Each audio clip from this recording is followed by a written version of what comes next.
Mga ka-LG, ito makita natin yung tatamnan natin ng pichay. Ito yung pinatubigan kahapon ni Kuya Ray. Okay, zero tillage. Nag-spray tayo ng glyphosate, glufosinate, tsaka yung pangbuto, machete. Okay, so ito yung ating binhe pabito gawa ni Swiss Seed. Okay, 1 kilo to. Tignan natin kung ilan yung mailalagay natin dito sa area na to. Then at the same time mag-mix tayo ng ito, abono, kasi hindi natin kayang kontrolin yung seeds nito, napaka-pino.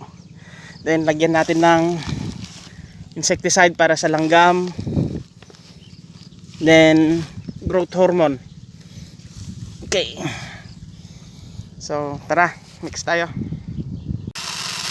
Ganito kapino mga ka-LG yung buto ni pichay. Okay, ito may insecticide, may growth hormone, may abono. Hinalo natin dito sa buto ng pichay.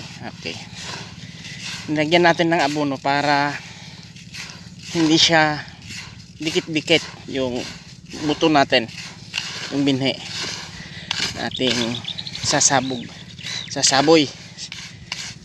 Direct seeding po tayo dito.